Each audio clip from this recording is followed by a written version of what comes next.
بات کریں پرویز الہی صاحب 9 جنوری کو اعتماد کا ووٹ نہیں لیں گے اور وہی ہوا. جی اب تو انہوں نے واضح کر دیا ہے، لیکن میں آپ کو ایک عرض کروں کہ جب وہ ایک سیاسی حکمت عملی بھی ہوتی ہے نا، ایک قانونی پوزیشن ہے اور ایک سیاسی حکمت عملی ہے.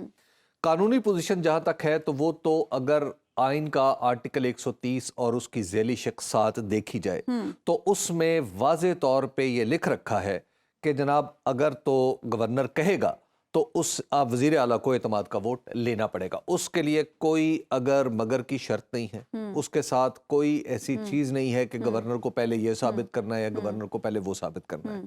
وہ سمپل گورنر کی سیٹسفیکشن ہے کہ اگر وہ سمجھتا ہے تو لہٰذا دیٹس اٹ، یہاں پہ آپ سمجھیے کہ فل سٹاپ ہے. اب معاملہ چلا گیا عدالت پہ. اس کی وجہ یہ ہے کہ گورنر صاحب نے جو اعتماد کا ووٹ لینے کا جو حکم جاری کیا تھا اس کے اندر ایک کمزوری وارد ہوگی. وہ انہوں نے کہا کہ آپ اگلے مطلب چند گھنٹوں میں آپ یعنی چند گھنٹوں میں نہیں، خیر گورنر صاحب سے میری بات ہوئی تو گورنر صاحب تو کہہ رہے تھے کہ نہیں میں نے تو دنوں کا ٹائم دیا تھا، لیکن وہ ایسا تھا کہ آج شام کو کہا ہے اور پرسوں صبح آپ نے لینا ہے. 48 گھنٹے کا ٹائم تھا. تو ظاہر ہے اس پورے معاملے میں اگر آپ دیکھیں تو اس وقت صوبائی اسمبلی کے ممبران کہیں اپنے حلقوں میں ہوتے ہیں، مختلف جگہوں پہ ہوتے ہیں، کیونکہ اجلاس تو اس دن مطلب ہوتا ہی ہے کہ شام کو بھی نکل جاتے ہیں لوگ، اور پھر اپنی پلاننگز ہوتی ہیں. تو لہٰذا ایک تو وہ وقت تھوڑا تھا، تو اس کی بنیاد پہ ظاہر ہے وہ چیلنج ہوا. اور اس طرح کا ماضی میں ایک فیصلہ بھی موجود ہے کہ گورنر کو ایک ایمپل ٹائم بھی دینا ہے، ایک اتنا وقت ضرور دینا ہے کہ اسمبلی میں اپنے حامی اراکین کو اکٹھا کیا جا سکے. تو اس بنیاد پہ ٹیکنیکلی وہ آپ دیکھیں کہ عدالت نے کچھ ٹائم دے دیا وزیر اعلیٰ کو. اب یہاں پہ سوال یہ پیدا ہوتا ہے کہ اب کیا آئندہ اجلاس جو ہوگا اس میں گورنر کا حکم مانا جائے گا یا گورنر کے حکم کو عدالت میں ہونے کی بنیاد پہ اس کو نظر انداز کر دیا جائے گا. اب 9 کو وہ اعتماد کا ووٹ نہیں لے رہے. دیکھیے 9 کو اگر وہ اعتماد کا ووٹ نہیں لیتے تو 11 تک تو ویسے ہی وہ عدالت میں ہے نا معاملہ. اب یہ بھی ہو سکتا ہے کہ عدالت گورنر صاحب کو کہہ دے کہ جناب گورنر صاحب آپ نے چونکہ مناسب وقت نہیں دیا تھا لوگوں کو اکٹھا ہونے کا، تو اس بنیاد پہ آپ جاری کردہ جو حکم ہے یہ مکمل طور پہ نل اینڈ وائڈ ہے، اس کو کالعدم قرار دے دیتے ہیں. پہلے تو بڑے دعوے کیے جا رہے تھے کہ ہم 11 سے پہلے اعتماد کا ووٹ لے لیں گے، اور بار بار انسٹرکشنز بھی خان صاحب یہی دے رہے تھے. دیکھیے کہ آصف علی زرداری صاحب کا جادو، بہرحال میں نے آپ کو اسی پروگرام میں ایک دفعہ عرض کیا تھا کہ خواتین پہ وہ خصوصی کام کر رہے ہیں، تو ان پہ اور ریزرو سیٹس پہ بھی وہ کام کر رہے ہیں، تو وہ کام جاری ہے. اچھا آپ دیکھیے کہ پی ایم ایل این نے بہت ہی دلچسپ ایک موو کی، پی ڈی ایم نے بلکہ انہوں نے پہلے تو تحریک عدم اعتماد جمع کروائی اور پھر تحریک عدم اعتماد واپس لے لی. اب لیکن اعتماد کا ووٹ لینے کا بوجھ جو ہے اس لیے انہوں نے پورے کا پورا پرویز الہی صاحب پر ڈال دیا ہے اور پی ٹی آئی پہ ڈال دیا ہے. اب اگر اعتماد کا ووٹ لینے کے لیے وزیر اعلیٰ صاحب موو کرتے ہیں تو یہ ناراض اراکین کو منانا پڑے گا، اور ناراض اراکین کو منانا پڑے گا یا کیا کرنا پڑے گا. اب یہ تو آپ کو پتہ ہے پالیٹکس میں کچھ بھی ہو سکتا ہے. نہیں آپ یہ دیکھیے کہ یہ بھی تو ہو سکتا ہے کہ جس طرح کے آج ان سے منسوب بیانات آ رہے ہیں وزیر اعلیٰ سے کہ جناب علی اگر آپ نے فلاں شخص کے خلاف بات کرنا بند نہ کی تو ہمارے آپ کے راستے الگ بھی ہو سکتے ہیں. لیکن ساتھ ہی جو بیان آتا ہے وہ یہ آتا ہے کہ جناب ہم عمران خان کے ساتھ ڈٹ کے کھڑے ہیں. یہ بیان منیس الہی صاحب کی طرف سے آتا ہے. دیکھیے آج بھی یہی ہوا، آج بھی یہی ہوا کہ گجرانوالہ میں انہوں نے کسی سے بات کی لیکن وہ کیمرے پہ نہیں کی. وہ یہ بتایا کہ جناب آپ دیکھیں کہ انہیں یہ نہیں کرنا چاہیے، انہیں یہ نہیں کرنا چاہیے، لیکن جو کیمرے پہ کہا یہ کہیں گڈ کاپ بیڈ کاپ تو نہیں یہ کھیل رہے. دیکھیے معاملہ اسی طرح ہے. اس کی وجہ یہ ہے کہ جتنا بھی معاملہ لٹکے گا وہ ظاہر ہے وہ چودھری پرویز الہی صاحب کی جو سیاست ہے اس کو کچھ فروغ ملتا ہے نا. تو اور ان کا تو آبجیکٹیو بڑا سٹیٹڈ آبجیکٹیو ہے کہ وہ اسمبلی توڑنا نہیں. اچھا ابھی مجھے خان صاحب کے بیان پہ بھی جانا ہے، لیکن اس سے پہلے ایک شارٹ کوسچن کہ اگر اعتماد کا ووٹ نہیں لے پاتے پھر کیا ہوگا؟ نہیں لے پاتے تو پھر ظاہر نئے وزیر اعلیٰ کا انتخاب ہوگا.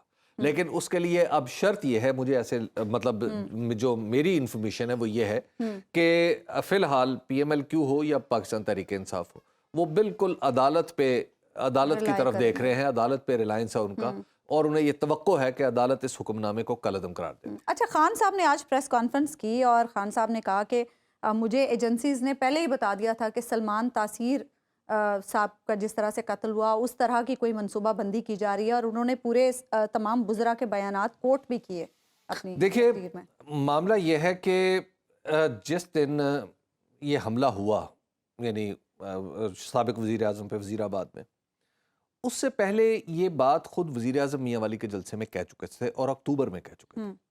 اب اور اس کے بعد پھر یہ سلسلہ ہم دیکھتے ہیں کہ باقاعدہ طور پر جو ان کی کسی بیان کو اٹھانا، پھر اس کو حد سے بڑھانا. خود آپ جانتی ہیں اچھی طرح کہ پی ایم ایل این اس بات کی دائی رہی ہے پچھلے کچھ عرصے سے کہ مذہب کو یا کسی شخص کے مذہبی خیالات کو ہدف نہیں بنانا.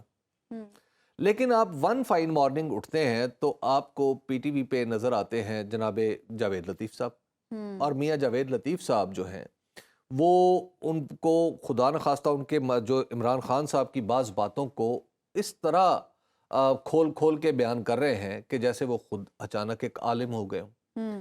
پھر بعد میں ان کے مذہبی اعتراضات، ان کے اوپر کچھ مذہبی اعتراضات آپ کو پتہ ہے مریم نواز صاحبہ کی طرف سے بھی آئے. تو یہ ساری چیزیں شک تو پیدا کرتے، خواجہ آصف صاحب کی طرف سے بھی آئے. اور خواجہ آصف صاحب تو بھی ریسنٹ بھی سیالکوٹ میں ان کا ایک سن رہا تھا، ایک پروگرام اور ٹی وی پہ وہ لائیو چل رہا تھا، تو میں سن رہا تھا کہ اس میں بھی وہ اپنے مذہبی ہونے پہ بڑا اصرار کر رہے ہیں. اب آپ ذرا تصور کیجئے نا کہ یکا یک آخر یہ ایسا کیا ہوا کہ عمران خان صاحب کے مذہبی خیالات پی ایم ایل این کے لیے تکلیف دہ ہو گئے. یہ سوچنے کی بات ہے نا، اور بالکل اس کی جو سٹیٹڈ پالیسی ہے اس کے اگینسٹ چلے گئے. اب میں اس میں نہیں سمجھتا کہ عمران خان صاحب کو، یعنی یہ جو جن لوگوں کے نام لیے ہیں، کہ انہوں نے کچھ سازش کی. شاید ان کا محض اتنا ہی ہوگا کہ عمران خان صاحب کو لوگوں کی نظروں میں، ظاہر ہے جو سیاستدان ہوتے ہیں وہ ایک دوسرے کے ساتھ اس طرح کی کشمکش میں رہتے ہیں. جب ہم مذہبی لحاظ سے کسی کے بارے میں بات کرتے ہیں تو بڑی وہ خطرناک تو ہو جاتی ہے، لیکن بہرحال جیسے ہماری پالیٹکس ہے، لائف تھریٹننگ ہوتی ہے، جیسے کہ سلمان تاثیر صاحب جیسے ہماری پالیٹکس ہے تو اس میں خطرناک تو ہو جاتی ہے. اچھا، ایک اور بات خان صاحب نے کہی کہ موجودہ سسٹم میں 2-3 لوگ ایسے ہیں جو انصاف کی راہ میں رکاوٹیں ڈال رہی ہیں. اشارہ کس کی طرف ہے؟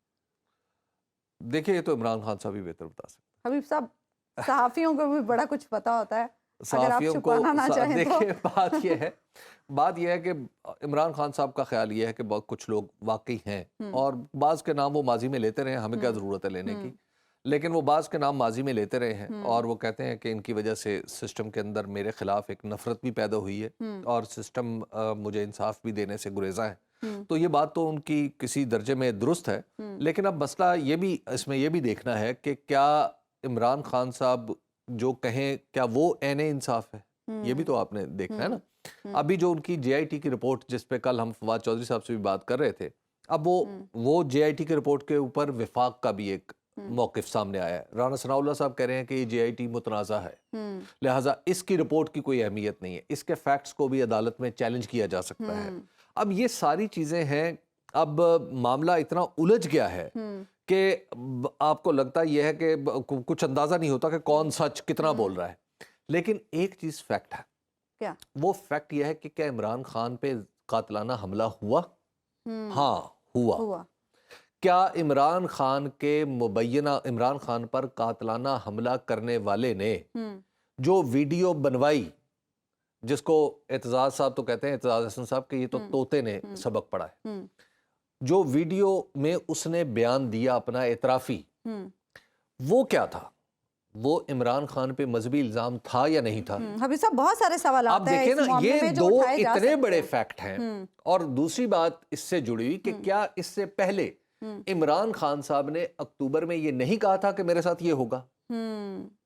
ٹھیک ہے، جب واقعہ سلسلہ ہے اس کو آپ ایک انداز سے دیکھتے ہیں تو پھر آپ کو عمران خان کی بات پہ ظاہراً بظاہر یقین آ جاتا ہے. تمام ڈاٹس کو جوڑا جائے تو پکچر کلیئر ہو سکتی ہے.